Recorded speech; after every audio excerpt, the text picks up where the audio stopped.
Você já teve a sensação de que tem algo na sua vida que parece não estar encaixado? Você sabe o que você quer, sabe o que você precisa fazer e o que você precisa deixar de fazer para alcançar o que você deseja, mas por alguma razão você simplesmente não consegue agir. Ou talvez você nem tenha tanta clareza assim, só percebe que parece que na sua vida você sempre dá um passo para frente e dois para trás. Pois eu quero te dizer que você não está sozinha nessa e que a razão de tudo isso é a autossabotagem.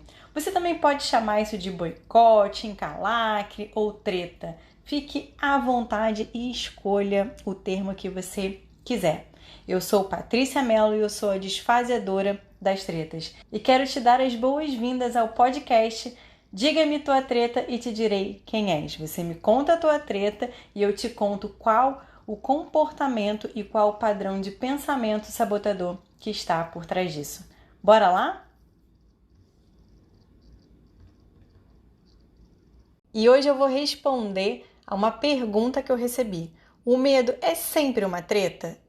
Bom, antes de começar a resposta, vamos recapitular e explicar o porquê essa resposta surgiu, afinal de contas. No primeiro episódio, nós falamos do medo enraizado que vem instalado de fábrica na gente e que o medo é o núcleo da mente e do cérebro sobrevivente.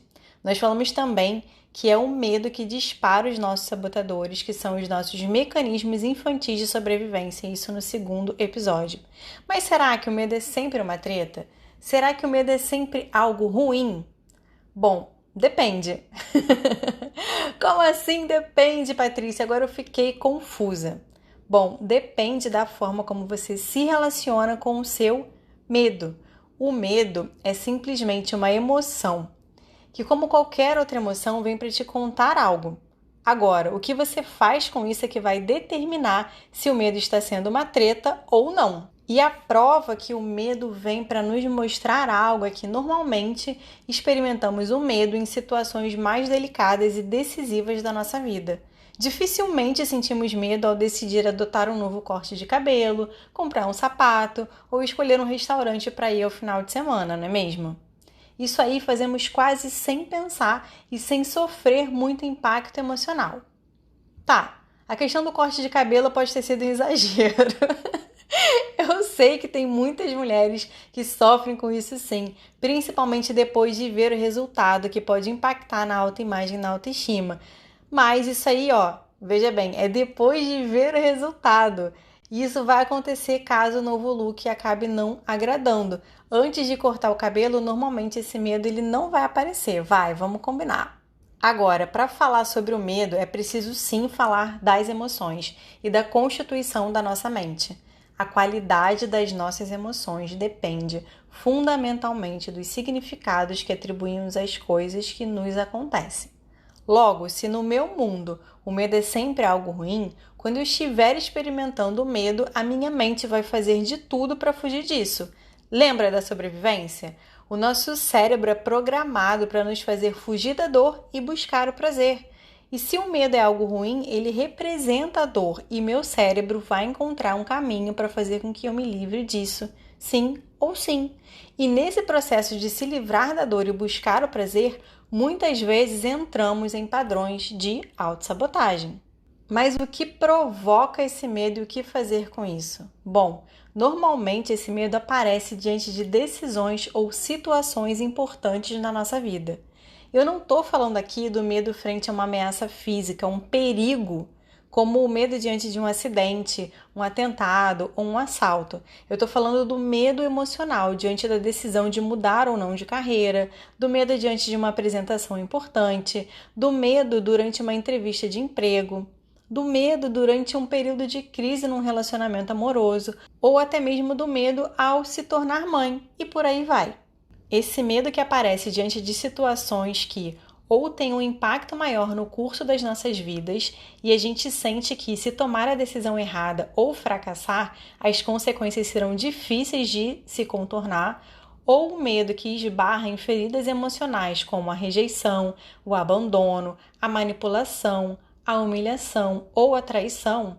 Esse medo tem o potencial de nos paralisar ou de nos fazer tomar decisões com base nos conselhos dos nossos sabotadores. E o medo vai aparecendo justamente pelo significado e pelo peso que nós atribuímos a essas decisões, ou que é supostamente esperado em determinadas situações, como a maternidade ou a crise conjugal, por exemplo.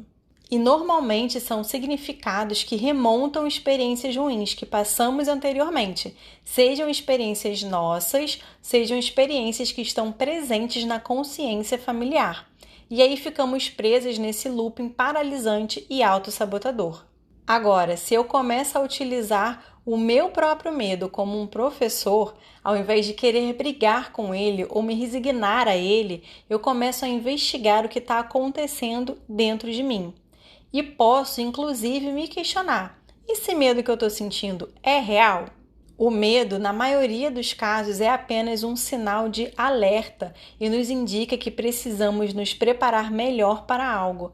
Porém, nem sempre temos essa frieza ao olhar para o nosso medo e deixamos que ele cresça demais. E aí, os 9 padrões de autossabotagem tomam conta da nossa mente. E isso acontece justamente por termos aprendido que precisamos sempre ser fortes e corajosas, como se o medo fosse um inimigo a ser combatido e como se a vulnerabilidade fosse um sinal de fraqueza. É claro que muitos dos nossos medos são reais, e o que é bem diferente do perigo. Perigo sim é real. Muitos medos que experimentamos hoje vêm de feridas emocionais infantis não tratadas e vêm de um reforço mental dos nossos sabotadores. E em geral eu percebo as pessoas tomando 2 posturas perante o medo. A primeira postura é se deixar dominar por ele, com um excesso de foco no negativo e falta de autoconhecimento, e ver cada vez mais um cenário caótico, catastrófico no futuro, o que gera muita ansiedade e ainda mais medo. Ou então a segunda postura, que é a negação total do medo, como se a gente precisasse ser super-heroína, vestir uma capa de coragem 100% do tempo ou ter um escudo protetor anti-medo, como se fosse um verdadeiro tabu, sabe? Experimentar o medo, o que acaba representando até mesmo uma inversão dos valores humanos e sociais. Faz parte da nossa humanidade experimentar o medo e aprender a se relacionar com isso. Agora, se diante do medo não só eu vou me conectando com o amor, que é a força mais poderosa que existe no mundo e ao mesmo tempo a única coisa capaz de eliminar o medo, eu também vou ativando o meu modo sábio, ou o meu modo de boas, como eu gosto de chamar, e vou sendo uma antropóloga de mim e das minhas emoções. Eu vou investigando esse próprio medo até conseguir chegar à raiz dele. Eu vou atribuindo mais e mais significados àquela experiência e uso a minha própria consciência para ir neutralizando o medo. Outro passo importante também é assumir a própria responsabilidade em preencher a necessidade de segurança que a nossa mente tem. Tony Robbins, que é conhecido como um grande estrategista de vida e de negócios, ou também como o maior coach do mundo, ele diz que a mente humana possui 6 necessidades. E a primeira delas, adivinha qual é? Pois é a necessidade de segurança e de certeza. Algumas pessoas estão presas demais a essa necessidade e outras nem tanto, mas o fato é que todas as pessoas possuem a necessidade de segurança e de certeza. E é importante ter isso claro, pois sem preencher essa necessidade nós travamos e não conseguimos ir para a próxima necessidade, que é a necessidade de incerteza e de variedade. Parece até contraditório, né? Mas não é. Isso porque a certeza é o que torna a vida possível e a incerteza é o que faz a vida valer a pena. A incerteza aqui é aquela novidade, é o desafio, é o experimentar algo diferente. Só que se eu não sei o que eu preciso fazer por mim para me sentir segura diante da mudança, eu acabo fazendo de tudo para ficar na minha zona de conforto, ainda que custe a minha própria felicidade e satisfação.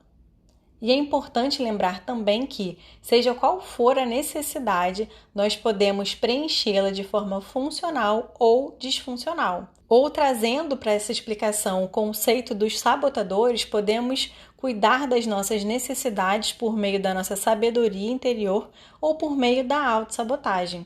que faz com que a gente vá na direção oposta daquilo que a gente está buscando. Isso está acontecendo diariamente em diferentes níveis e nem sempre nos atentamos para isso. Normalmente só nos damos conta quando o resultado está negativo demais, ou seja, está totalmente diferente daquilo que a gente estava idealizando para a nossa vida. E aí não tem mais como a gente esconder aquilo, não tem mais como a gente negar e não tem mais como a gente não olhar para o nosso comportamento, para as nossas emoções e para os nossos pensamentos. Então, chega naquele ponto em que você sente que realmente a sua vida está completamente travada e que algo precisa ser feito, não dá mais para continuar como está. Até então, tudo isso vai acontecendo de forma inconsciente. É só quando a gente se depara com uma grande montanha que a gente acaba realmente parando para refletir. E não precisa ser assim. É por isso que se dedicar ao autoconhecimento é tão importante, assim como é importante se dedicar ao conhecimento da mente e do comportamento humano de maneira geral. Assim você descobre como utilizar a sua mente a seu favor. Descobre também que em muitos aspectos você não está sozinha e ainda descobre como tudo isso impacta especificamente você, com base no seu próprio contexto, na sua história e nas suas experiências. Bom, por hoje é isso. Estamos encerrando por aqui esse terceiro episódio do podcast Diga-me Tua Treta e Te Direi Quem És. Lembrando que se você tiver ficado com alguma dúvida ou se você quiser compartilhar comigo a sua treta para receber aqui um conteúdo exclusivo para você, basta você entrar em contato comigo no meu Instagram, no @patriciamelooficial, Melo com 2 L's e tudo junto, e me mandar uma mensagem lá no direct, uma mensagem privada que eu vou ter o maior prazer de conversar com você. E eu vou ficando por aqui e a gente se vê na próxima quinta-feira às 19 horas para mais um episódio. Tchau!